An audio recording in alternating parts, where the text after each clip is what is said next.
Welcome everyone. Good evening. Today is day 3 of parenting Q&A session. For those of you who don't know me, who are meeting me for the first time, I'm Veena BK. I'm a parenting coach, I'm a life coach and a healer. So I have been asking you for parenting questions. So all your questions I'll try to answer in this live sessions. Today is day 3. Every day we meet at the same time. I'm coming live with you from 9:30 p.m. to 10 p.m. India time. So let me share the screen with you. Let me show you the questions and also answer. And about the parenting solutions today, I wanted to tell you all. See, there's no ready-made shortcut. There's no shortcut, but definitely there's a guidance. So something you're trying may not be working. So some other suggestion from me, with my experience of having met so many parents, by now I have more than 4,500 clients, parents talking to me, even I guide teenagers. So understanding the children's temperament, even small kids are my friends from 5 years upwards.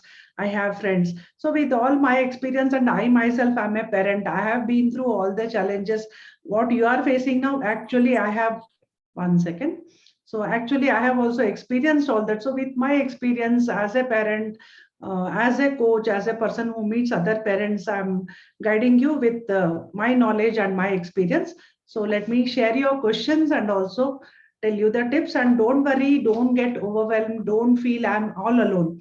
Whenever I invite moms together, mainly my 80% of the clientele is moms. So whenever I invite moms to such session, they see other moms, then they realize we are not alone. Everyone has their own different problems age-wise. And especially this pandemic has made it so difficult to handle the situation at home, to keep the kids indoors. So we all know that we need each other's support. That support I am here to provide to you. So let me share the screen and take your questions for today. Thank you for joining. Welcome, Nidhi. Welcome. Someone has joined in with Samsung. I don't know the name. Welcome. Okay. Let me take your questions and share with you on the screen so that you can also see the questions. Yeah. Share. So yesterday, day before also I have answered a few questions and I have shared the recordings with you in the group. In whichever group you are in, I have 5 different groups and in all the groups I've shared the recording. So please go through the recording if you have some other questions other than this. All these have been answered. So a question asked by a parent, it may relate to some other parent also. So definitely it will help you if you can watch the recording. So coming to today's questions, some of the questions I have answered yesterday, all these I have answered. So yeah.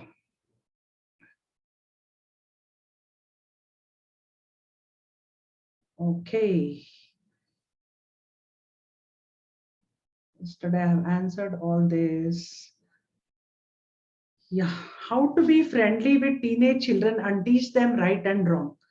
So let me answer this very important question. All questions are important, but this is particularly challenging with teenagers because they are very individualistic thinking. They have an individualistic thinking. They'll not accept and they'll normally argue for everything. It is their adolescent age and hormones, troubling them, and they think we know everything. This is they neither they are young nor they are old enough to understand the pros and cons of the situation. So this is a tricky age. The teenagers age is very tricky to convince them. It's very difficult. They have their own thinking and they're influenced by their peers. So about teenagers, right and wrong has already been set. So when you talk about right and wrong from childhood, they have been observing parents, they have been taking inputs from the media, from their friends, from other social circle, and they already have a sense of right and also wrong. But what happens in this teenage, that values get distorted a bit. They get hugely influenced by media and peers. That is what is happening nowadays, because I do teenage mentoring also. I know this, and thank you for asking this question. So yes, friendship with teenagers becomes very important. With a small kid, you can be the authoritative parent. Sometimes children do obey you when you just tell them to do what they have to do. But teenagers, they are not cooperating with you, with the parents, unless you are telling them in a friendly way. So generally develop the bonding. So to answer your question, right and wrong, they already know, but somewhere they try to prove that their opinion is right or what they think is right. They always try to prove, because they want to assert themselves. They want to be more with their own individual thinking. So how to be friendly? Yesterday also in our group we were discussing, one mom asked, how can I improve the dad's bonding with the kids? Of course, kids were a bit younger and so many moms 14 suggestions. So about teenagers, just sit and talk to them generally. Even if you have to advise them something, tell them in a mild way. They'll not take the authoritative tone. Like we parents, we are used to treating them like small children. Even our teenagers look like small children to us, right? But somewhere, I hope I'm recording this. Yeah. Okay. So yeah, with teenagers we feel they're still small and we can actually advise them. We are in a better position being their parents. And believe me, I always tell the teens who come to me, parents are your best well wishers in the world. For some reason, teenagers do not realize this. They do not understand that parents are our well wishers and they mean good to us. When they say something, if we follow that, things will be better for our own life, for our own future. They sometimes don't realize. So what you may need to do with the teens is just sit with them, chat with them, have some musty, fun, some family activity, even having dinner together, having one dinner together, at least in all meals of the day, morning, afternoon. You may be busy, children may be busy. So try this habit of having dinner together. At the dinner time, do not preach, do not advise, just build the friendship. That's enough. So once they start becoming friendly later, you can advise them and ask them. Actually, I do that with the teenagers. When I talk to them, they are into some video games or they have their own music band preference. So I just talk to them, understand their interests. Okay, what are your interests? Just talk to them like a friend. Whenever they talk, you need not oppose their views. Listen to them, have a patient listening, and then you tell them your views. It need not be always you have to agree to me, I have to agree to you.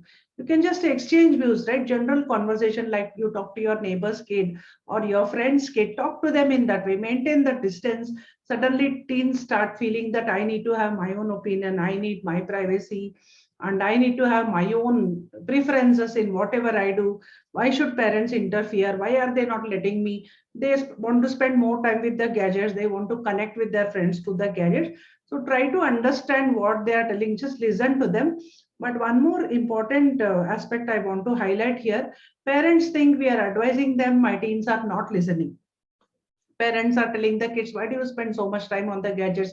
Why don't you concentrate on your studies? You are not having enough physical activity, you are not taking healthy food. These are the normal observations of the parents, and that's what they advise the kids. And kids always oppose. They think, why do parents impose so many things on me? Why don't they let me do what I want? So believe me, parents have to keep on telling them in a nice way. Though on the face of it they may oppose you, later they'll think, they will introspect, and they'll just think, why is my dad saying this, why is my mom saying this? So don't abandon your efforts, keep on advising them in a nice way. Also, other than those times when you're actually telling them what to do, how to do, you have to tell that as a parent in a nice way. Other than those times, please spend quality time with them, be like their friends, treat them as your neighbor's kids. We never talk to our neighbor kids always imposing our views, right? We just talk to them in a friendly manner. So just think, maintain the distance. I'm not a parent, they're not a child, we are just friends talking to each other. Okay, how is life? How is school? How is your college going? What about your friends? Especially talk to them about their friends, then they'll open up and they'll love to talk about their friends. So gradually it will happen. Start by having dinner together. Just call them. First day they may not come, second day they may not come. If it is not already a habit, okay, third day, fourth day, fifth day, just call them. Come, we'll have dinner together. That's all. A simple demand from you. Gradually, they'll start understanding. Okay, parent loves to be with me. My mom is asking me to come to the dinner table. Gradually, it will happen. Don't lose patience. For that, I am there to support you. So keep your efforts on. Keep on advising them. Even at that time, if they oppose you, later they'll introspect. They'll go and talk to their friends. My mom says so. My dad says so. So they'll just analyze the things, then gradually they'll understand. Not to lose hope, never lose hope. However rude your children may be behaving to you or answering back, teenagers especially do that. It's okay. It's okay. As a parent, we have to face all this. I have also come through all these stages of parenting. My son is grown up. At that time, some clashes happen, some difference of opinion happens. It's okay. Everything will smoothen out. And they'll one day they'll realize, okay, parents meant this way, not that way. So it's okay. So have patience. Yes. So coming to the next question. My son is using bad words like dog when he is angry. What should I do? Okay, this child's age, I'm not sure what is the age. Yeah, it's not a good word. Like in anger, the child is using all rude words. So maybe a small child, I assume so. I think so. It is a child about 5 to 6 years, maybe I don't know. Like smaller children, they just imitate, they learn some words. So with two different aspects, I'll talk. A younger child and knowingly a child is using because I don't know the child's age.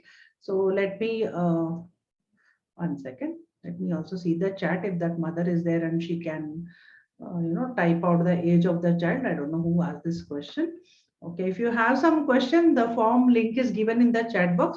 You can just go there and type your question so that I can take it up tomorrow. Now already few questions are there. Up to 10 p.m. I'll answer them.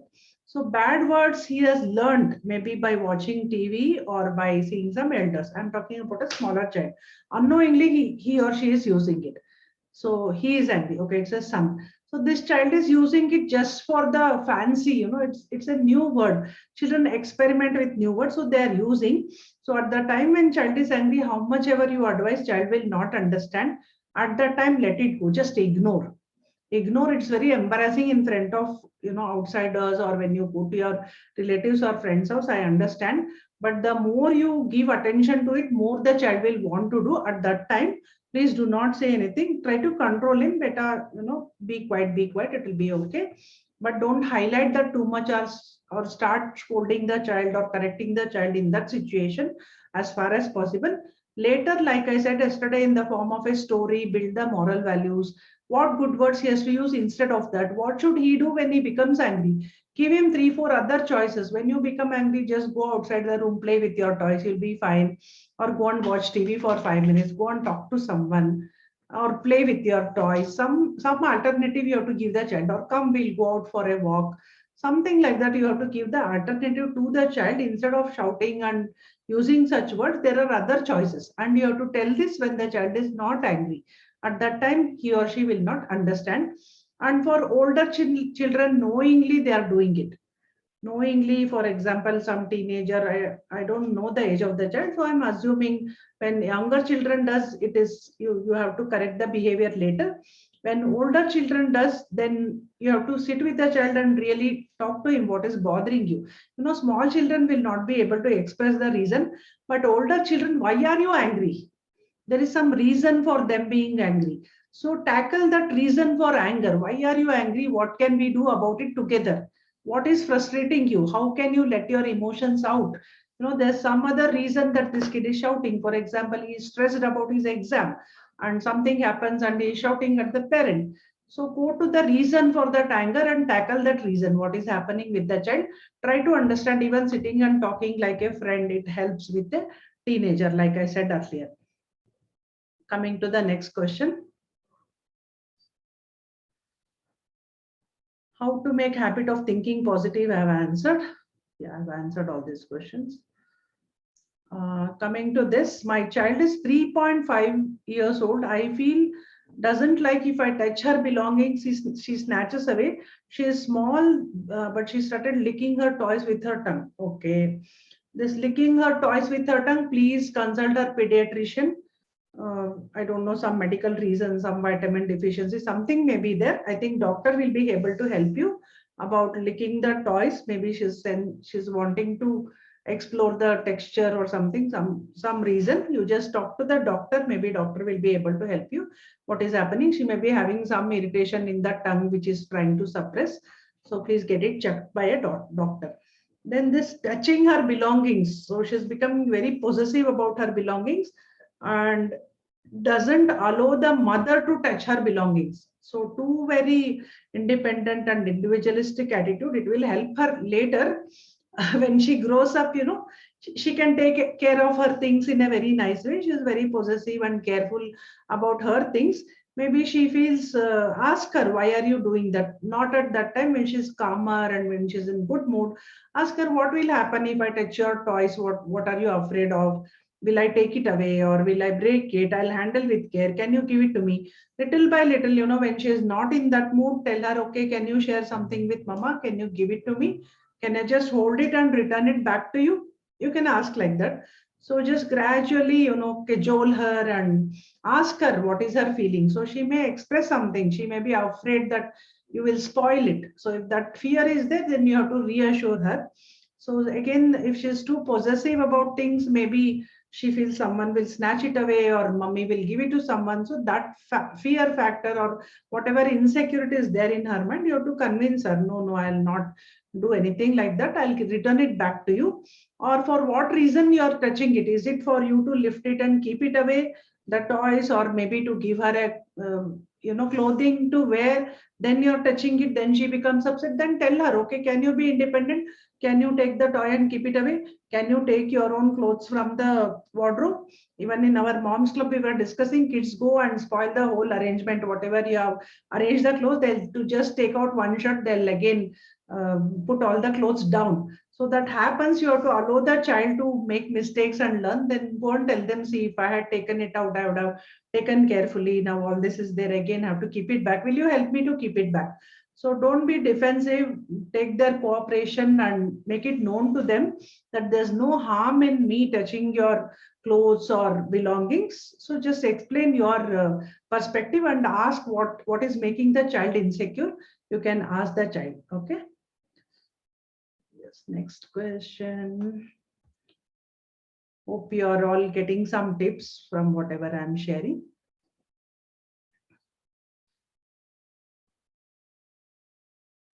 Okay. How to be friendly, I have told you. How to make my kid to be happy, 9 years old. Yesterday also there was a question, my kid cries uncontrollably for small reason. So make my kid happy. When he is in good mood, calmer, take him out, maybe take him to a park and just chat with him. What is happiness? What makes you happy? What makes you laugh? Ask him and let him make a list. 9 years old is quite old enough to understand what makes him happy. So ask him, ask the child, ask him or her, ask the child what really makes you happy. Is it having an ice cream or going for an outing or playing some games with the family or playing with friends outdoors? So make a list of such activities. So whenever the child feels that he or she is sad and they come and tell the parents or they start crying, so show them that list. This is a 9-year-old kid, he can as well write, she can as well write and go and refer back to that list. So paste it somewhere, keep it on the fridge, and they can go and read and do one of the activities to cheer themselves up. So happiness need not be always by providing something materialistic. Okay, I'll buy you a toy, you can be happy.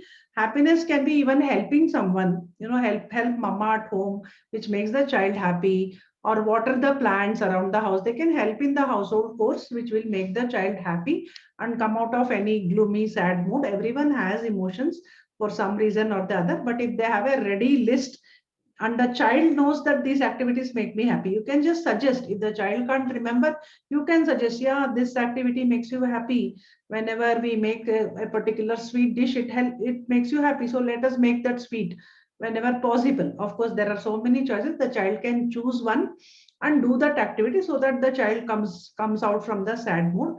I think this is a general advice, but anything in particular your child is getting irritated, just ping me, let me see what is the issue. Then next question related to that again, how to decrease child's anger or irritation. My son is 9 years old. So anger or irritation again makes them unhappy and they just sulk and or cry, or some temper tantrums may be there. So like yesterday also I was sharing, for any anger issues, you have to accept the child's emotion. This child is a human being, right? So this child also has some emotions. For some reason, the child is getting irritated or angry. Tell the child it's okay to be angry. First of all, accept it. Do not try to resist the child's anger or irritation. Accept it. It's okay. You are angry. I understand. I understand. And you will be okay. Tell the child you will be okay. Come back to me later. We'll talk and we'll sort it out, whatever. His anger is on whom or about what? About what is the child unhappy, getting irritated, getting angry. So ask more about it, talk to the child more and more about it. At least mother has listened to me, at least father has listened to me. That feeling the child will get. Then you can give them 3 4 5 options. Okay, you do this, you do that, you can do this.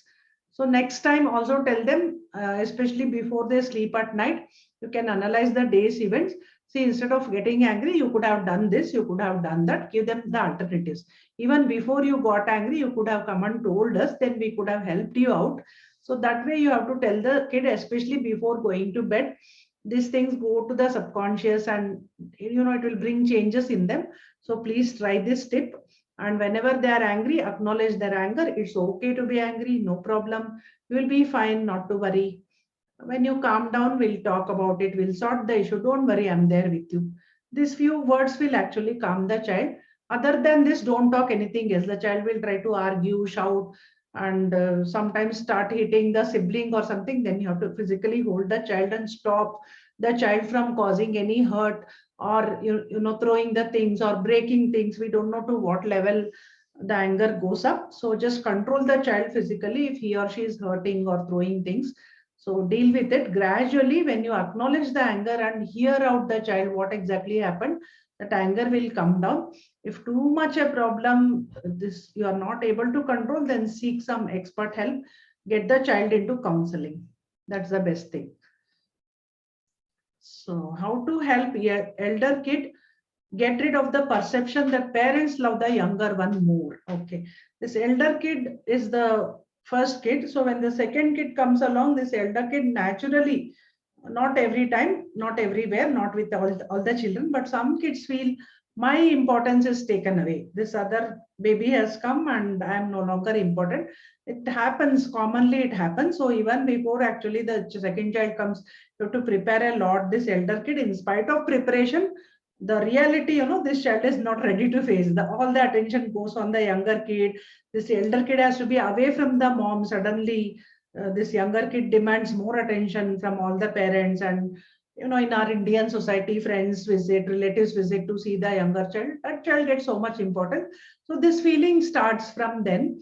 So it's okay. Parents have to always, keep repeating, you both are equal to us. Always, whether the child believes or not, you keep telling, and the child will realize one or the other time, like you get equally everything. You tell them whenever you do something for this child as well as that child, tell them, see, we bought identical clothes for you. He or she also got new clothes, you also got one. You got one chocolate, we have given one chocolate to the other child. You both are equal. So in your behavior, in your way of bringing them up, you show the equality, and you also tell them vocally every now and then that you both are equal. Whether they believe in you or not, show, demonstrate that, and also tell them both are equal. We don't see any difference between you two. If someone asks you to choose one eye, which eye will you choose? Both eyes are important, right eye and left eye.